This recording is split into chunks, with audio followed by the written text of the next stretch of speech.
Hey guys, welcome back on our YouTube channel Sameer Sharma biology. आज के video में हम लोग बात करने वाले हैं भाई, जो हम लोगों ने पहले पढ़ा था भाई, चैप्टर जो हमारा है हाउ डू ऑर्गेनिज्म रिप्रोड्यूस। इसी के अंदर जो हम लोग टॉपिक्स पढ़ने वाले हैं, सबसे पहला आज उसका टॉपिक रहने वाला है दैट इज लाइफ स्पैन। ठीक है, लाइफ स्पैन। तो आज इसमें कवर हम करने वाले हैं कि लाइफ स्पैन एक्चुअली है क्या, डेफिनेशन क्या है, क्या इसके कैरेक्टरिस्टिक्स हैं, ये सब चीज़ों के बारे में हम बात करने वाले हैं। अच्छा, बुक में आप लोगों ने देखा होगा कि ये कुछ आपको एग्जांपल्स दे रखे हैं लाइफ स्पैन में। ठीक है, जिसमें आपको दे रखा है भाई बटरफ्लाई का जो लाइफ स्पैन है 1 से 2 वीक, क्रो का है 15 years, parrot 140 years, crocodile 60 years and tortoise 100 to 150 years. और कुछ नहीं दे रखे हैं, आज वो मैं आपको कंप्लीट करवाऊंगा। और इसके साथ साथ हम लोग बात करेंगे एक्चुअली है क्या। तो सबसे पहले हम लोग इसके बारे में बात कर लेते हैं, उसके बाद इसको हम फिलअप करेंगे। ठीक है, आज हम बात करेंगे लाइफ स्पैन। एक्चुअली अगर हम हिंदी में बात करें यार, सिंपल भाषा में समझे कि लाइफ स्पैन क्या है, यानी कि एक जीवन जो कब तक रहता है, उसकी एक टाइम लिमिट होगी, उसका एक अवधि है भाई। जैसे कि अगर कोई ऑर्गेनिज्म पैदा हुआ और जब तक वो मर नहीं जाता तब तक के टाइम को हम क्या बोलेंगे, लाइफ स्पैन। इसी को अगर हम इंग्लिश में बोलते हैं बुक के अकॉर्डिंग। तो इसमें अगर हम डेफिनेशन के तौर पर बोलें इसकी, तो डेफिनेशन इसकी क्या हो जाएगी भाई कि it is a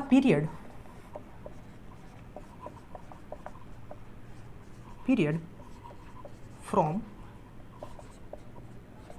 birth to natural death. ये क्या भाई, ये एक इसकी डेफिनेशन है। ठीक, कि अगर कोई ऑर्गेनिज्म है उसका एक टाइम लिमिट कब से कब तक भाई, उसके जन्म से यानी कि बर्थ से लेकर नेचुरल डेथ। अब यहाँ पर नेचुरल डेथ क्यों आया है? मान लीजिए कोई ऑर्गेनिज्म, ठीक है, कोई भी ऑर्गेनिज्म है, उसको एक्सीडेंटली अगर वो मर जाता है, ठीक है, अगर वो एक्सीडेंटली मरा तो उसकी नेचुरल तो डेथ हुई नहीं। मान लीजिए एक डॉग है, ठीक, इसकी अगर हम लाइफ स्पैन के बारे में बात करें तो डॉग की जो लाइफ स्पैन होती है लगभग 20 से लेकर 25 ईयर्स तक होती है। और अगर हम बोले 30 ईयर्स तक, ठीक है, अप्रॉक्सीमेटली 30 ईयर्स तक उसका कह सकते हैं, 25 to 30 या फिर 20 से 30 के बीच में एक लाइफ स्पैन है उसकी। अगर उसकी डेथ कैसे भी एक्सीडेंटली 10 ईयर्स पर हो गई तो क्या हम ये कहेंगे कि उसकी जो लाइफ स्पैन है वो 10 ईयर्स है? नहीं। इसलिए हम नेचुरली अगर जब तक अपनी खुद की मौत नहीं मरता है तब तक हम नहीं कह सकते। ठीक है, तो आपको शायद उम्मीद करता हूँ ये चीज़ समझ में आ गई होगी कि नेचुरल डेथ यहाँ पर क्यों। अगर हम ह्यूमन की बात करें और उसकी अगर एवरेज ड्यूरेशन देखा उसकी लाइफ स्पैन की अगर हम बात करते हैं तो वो लगभग हमारा 100 ईयर्स रहता है। और उससे पहले अगर एक्सीडेंटली या फिर किसी और कारण से अगर वो मर जाता है तो हम नहीं कह सकते कि वो नेचुरली मरा है। जब तक नेचुरली नहीं मरता है तो उसका एक एज लिमिट है। तो हम कह सकते हैं इसके बेसिस पर जो इसकी डेफिनेशन है, it is a period from birth to natural death, यानी कौन, लाइफ स्पैन। ठीक है, तो ये चीज़ आई थिंक समझ में आई होगी। एनसीईआरटी में कुछ आपको ब्लैंक्स दे रखे होंगे, ठीक है, उनको फिल करने के लिए। ये आपको फिल ऑलरेडी हो रखे हैं, उसके बाद जो नहीं फिल हो रखे हैं उनको मैं करवा देता हूँ। ठीक है, तो आप एलिफेंट का देखेंगे तो आपको लगभग 60 to 90 ईयर्स होता है। ठीक, रोज़ की देखें तो लगभग 5 to 7 ईयर्स। डॉग का अगर हम बात करें एक, तो हम यहाँ पे 20 to 30 कर सकते हैं, नो प्रॉब्लम। ठीक है, एक एवरेज इतना होता है। बनाना ट्री की अगर हम बात करते हैं तो अप्रॉक्सीमेटली 25 ईयर्स। ठीक है, काऊ की बात करते हैं तो काऊ का लगभग 20 और 25 के बीच में रहने वाला है। ठीक, हॉर्स की बात करते हैं तो again it is 60 years. Fruit fly की बात करते हैं तो ऑब्वियसली हम बटरफ्लाई की अगर हम बात करें या फिर हम फ्रूट फ्लाई की करें तो लगभग एक ही जैसा रहता है। तो इनका भी हम कह सकते हैं कि 1 to 2 वीक्स रहता है। राइस प्लांट की बात करते हैं यार, हम प्लांट्स की अगर हम बात करते हैं तो ऑब्वियसली ये पता चल जाता है भाई कि कब उसको बोया गया और कब उसको काटा गया। तो अगर हम राइस प्लांट का देखें तो लगभग इसका कितना रहता है बेटा, 3 to 4 मंथ्स रहता है। ठीक है, अच्छा यहाँ पर एक चीज़ और रह गई थी जो कि बनियान ट्री के बारे में बात करते हैं। बनियान ट्री, तो बनियान ट्री जो होता है उसका लाइफ स्पैन अगर हम बात करें अप्रॉक्सीमेटली लगभग 200 to 300 ईयर्स तक रहता है। ठीक है, अच्छा इसमें एक चीज़ नई और बताई गई होगी आपको, लाइफ स्पैन का कैरेक्टरिस्टिक अगर डेफिनेशन के फॉर्म में देखें तो हमें ये पता चल गया कि ठीक है कि भाई एक बर्थ से लेकर नेचुरल डेथ तक का जो टाइम पीरियड हुआ उसको हमने लाइफ स्पैन बोल दिया। इसके अलावा अगर हम बात करते हैं तो इसमें क्या होता है, नया पॉइंट हमको मिल गया कि always vary from species to species. कि जो भी स्पीसीज होते हैं उनको हम देखकर ये नहीं कह सकते यार कि कोई छोटा है या फिर स्पीसीज साइज में या फिर कोई बड़ा है, ठीक है। तो उसकी लाइफ स्पैन उसके साइज़ के अकॉर्डिंग होगी। ये एक अलग एक मिथ है, ये सिर्फ एक कह सकते हैं ये एक बनावटी बात बताई गई है कि अगर कोई ऑर्गेनिज्म है जिसका साइज़ छोटा है और कोई ऑर्गेनिज्म है जिसका साइज़ बड़ा है तो उसकी लाइफ स्पैन उसके साइज़ के अकॉर्डिंग होगी। ऐसा बिल्कुल भी नहीं है, ठीक है। तो इस पॉइंट को बहुत अच्छे से मार्कअप कर लीजिए कि ये एक इंपॉर्टेंट पॉइंट रहेगा कि always vary from species to species, कौन, लाइफ स्पैन, कि हर एक स्पेसीज की अलग अलग लाइफ स्पैन होती है। अच्छा, अगर हम एनसीईआरटी के अकॉर्डिंग इसके बारे में बात करते हैं तो आपको एक सटीक एग्जाम्पल दे रखा है और वो एग्जाम्पल है बेटा क्रो और पैरट का, ठीक है। आप यहाँ पर देख सकते हैं ये जो क्रो है इसकी लाइफ स्पैन कितनी है भाई, 15 ईयर्स, ठीक है। अच्छा, पैरट की देखते हैं तो पैरट की हमको कितनी दिख रही है, 140 ईयर, ठीक है। अच्छा, अगर इसका साइज़ देखें हम तो हम लोगों ने पैरट और क्रो इजीली देख रखा है।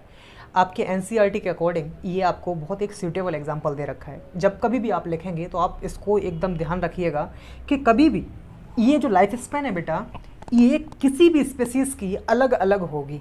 ऐसा कभी नहीं हो सकता कि अगर दो कोई अलग अलग स्पेसीज़ है उनका साइज़ अगर सिमिलर है तो उनका जो लाइफ स्पैन होगी वो भी सिमिलर होगी, ऐसा कुछ भी नहीं है, ठीक है। अगर हम क्रो को देखते हैं और पैरट को देखते हैं तो लगभग इनका साइज़ जो है वो एक जैसा दिखाई पड़ता है, सेम साइज़ मालूम पड़ता है, लेकिन एक्चुअली क्या ऐसा है, बिल्कुल भी नहीं। अच्छा, हम यहाँ पर देखते हैं इसकी क्या है, 15 ईयर और 140 ईयर्स, कितना बड़ा एक डिफरेंस है। तो समझ सकते हैं आप लोग कि हमेशा ये स्पीसीज टू स्पीसीज वेरी करती है, ठीक है। उम्मीद करता हूँ ये समझ में आई होगी। अच्छा, एक एग्जाम्पल और भी अगर ले लेते हैं, चलिए मान लिया हमने एक मैंगो ट्री ले लिया, मैंगो ट्री, ठीक। दूसरा बनियान ट्री ले लीजिए, आप देख पा रहे हैं बनियान ट्री एज। चलिए बनियान के साथ साथ अगर हम बनाना ले लेते हैं या मैंगो, वॉट जो भी आप लेना चाहें, ठीक है, तो ले लीजिए। इनका कंपैरिजन अगर किया जाए आपस में तो लगभग एक मैंगो ट्री का और बनियान ट्री का दिखने में थोड़ा बहुत वेरिएशन होगा भाई, बनियान ट्री थोड़ा सा बड़ा होगा, मैंगो ट्री थोड़ा सा छोटा हो सकता है, ठीक है, इतना कह सकते हैं। लेकिन अगर इसकी हम एज लिमिट की बात करें तो इसकी एज लिमिट काफ़ी कम होगी और इसकी बहुत ज़्यादा होगी। तो यहाँ पर एक चीज़ प्रूफ होती है कि साइज़ चाहे जैसा भी हो, हम इसके बेसिस पर बिल्कुल भी नहीं कह सकते कि उसकी लाइफ स्पैन उसी के बेसिस पर होती, ठीक है। तो लाइफ स्पैन हमेशा वेरी करेगी किसी भी एक स्पीसीज से दूसरी स्पीसीज की तरफ, ठीक है। तो आई थिंक ये समझ में आया होगा आपको।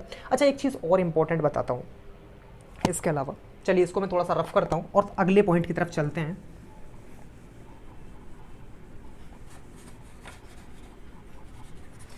अगले पॉइंट की तरफ थोड़ा सा चलते हैं। नेक्स्ट पॉइंट की अगर हम बात करें बेटा तो एक पॉइंट हमको और भी मिल जाएगा जिसमें ये बताई जाती है क्या जो यूनिसेलुलर ऑर्गेनिजम्स होते हैं, सिंगल सेल वाले जो होते हैं, क्या वो इमोर्टल होते हैं? क्या वो इमोर्टल होते हैं? इमोर्टल का मतलब कभी ना मरने वाले, जो कभी ना मर सकें, जो हमेशा अमर हैं। अच्छा, किसी भी ऑर्गेनिज्म की अगर हम बात करें तो जो पैदा हुआ है वो मरेगा, ये चीज़ रियलिटी है, ठीक है।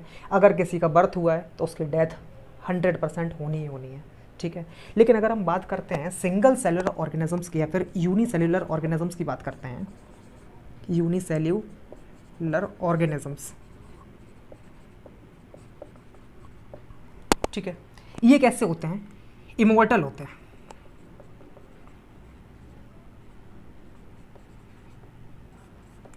इमोर्टल होते हैं। अब ये चीज़ हम कैसे कह सकते हैं यार? सीधी सी बात है, इसका एक एग्जांपल अगर हम ले लेते हैं, मान लीजिए कोई भी यूनिसेलुलर ऑर्गेनिज्म हमने लिया, जब इसको हम आगे बढ़ाएंगे तो इसमें ऑब्वियसली हम लोगों को पता है कि डिवीज़न होता है माइटोसिस, ठीक है। माइटोटिकली जब ये डिवाइड होगा तो अपने जैसे दो ऑर्गेनिज्म और बनाएगा। मान लीजिए ये कौन है, एक पेरेंटल जनरेशन है, ठीक है, ये हमने मान लिया ये पेरेंट है, सिंगल पेरेंट। उसके बाद क्या हुआ, इसने अपने दो डॉटर सेल्स को बना दिया। अब जब एक पेरेंट है, ऑब्वियसली इसने अपने आप को दो बना दिया, तो अब ये पेरेंट कहाँ गया? ये तो चला गया ना। सिमिलरली अब ये जो डॉटर सेल्स इसके जो बनकर तैयार हुए हैं, ये जब आपस में बाद में डिवाइड होंगे तो ये पेरेंटल जनरेशन पर आ जाएगा, ठीक, फिर ये डॉटर सेल्स में कन्वर्ट हो जाएगा। सिमिलरली ये भी इस तरीके से होगा, तो आगे चलता रहेगा और ये जो ऊपर वाली जनरेशन होगी पेरेंटल जनरेशन, ये वैनिश हो जाएगी और आगे वाली चलती रहेगी। यही एक इसका एग्जाम्पल हो सकता है कि ये कभी भी खत्म नहीं होते, इनमें कभी भी कोई चेंजमेंट नहीं आता। तो हम लोगों ने एक चीज़ देखी है भाई, जब कभी भी एसेक्सुअल रिप्रोडक्शन या फिर कोई भी ऑर्गेनिज्म एसेक्सुअली रिप्रोड्यूस होता है तो वो एग्जैक्ट कॉपी बनाता है, यानी कि सिमिलर रहता है अपने पेरेंट जनरेशन की। ठीक है, तो इस बेसिस पर हम कह सकते हैं यार कि ये जो यूनिसेलुलर ऑर्गेनिजम्स होते हैं ये हमेशा इमॉर्टल रहते हैं। तो ये हमेशा कैसे रहते हैं भाई, इमॉर्टल रहते हैं। तो ये चीज़ आई थिंक समझ में आई होगी। तो ये भी एक इंपॉर्टेंट पॉइंट रहा कि यूनिसेलुलर ऑर्गेनिजम्स आर इमॉर्टल। आखिरी पॉइंट जो है इसके बारे में अगर हम बात करें, रिप्रोडक्शन, आप लोगों को मैंने बताया था कि रिप्रोडक्शन एक ऐसा बायोलॉजिकल प्रोसेस है जिसमें क्या होता है, जब कभी भी कोई एक इंडिविजुअल या फिर कोई ऑर्गेनिज्म अपने जैसा ही एक ऑर्गेनिज्म और बनाकर तैयार करता है, that process is known as reproduction. लेकिन क्या वो लाइफ के बेसिस पर देखी जाए, लाइफ स्पैन के बेसिस पर, कि जिस जगह पर रिप्रोडक्शन नहीं होगा तो क्या वहाँ लाइफ नहीं होगी? ऑब्वियसली लाइफ होगी। Reproduction is not necessary for life, but it is very necessary for continuation of life. तो हम कह सकते हैं कि जो रिप्रोडक्शन रहता है वो लाइफ के लिए लाइफ की कॉन्टिन्यूएशन के लिए बहुत ज़्यादा इंपॉर्टेंट होता है, यानी कि कॉन्टिन्यूटी को मेंटेन कर रखेगा, सस्टेन करके रखेगा। भाई सीधी सी बात है, मान लिया एक ऑर्गेनिज्म है, एक ह्यूमन है। जब एक ह्यूमन है, इसने अपनी जनरेशन को आगे बढ़ाया, एक और आया जनरेशन, मान लीजिए इसकी जो एवरेज थी एक 100 ईयर्स था, इसका एवरेज जो लाइफ स्पैन था। आगे जब बढ़ा तो इसने अपनी एक नई जनरेशन बनाई, इसकी एक जो जनरेशन आई उसने एक और जनरेशन बनाई, इसने एक और जनरेशन बनाई, इसकी और। तो हम मान सकते हैं कि भाई इसकी जो 100 ईयर है, और इस तरीके से आगे चलते चलते चलते चलते 1000 से 2000 3000 इस तरीके से आगे चलता चला गया लाइफ। तो इसका मतलब क्या हुआ कि अगर रिप्रोडक्शन नहीं होगा तो जो लाइफ की कॉन्टिन्यूएशन होगी वो भी नहीं होगी, सीधी सी बात है। तो इसका मतलब क्या है कि reproduction is a necessary for continuation of life, continuity maintain रहती है। तो आई थिंक ये वाला टॉपिक आप लोगों को समझ में आया होगा कि भाई लाइफ स्पैन जो है, कुछ चीज़ें समझ में आई कि it is period from birth to natural death.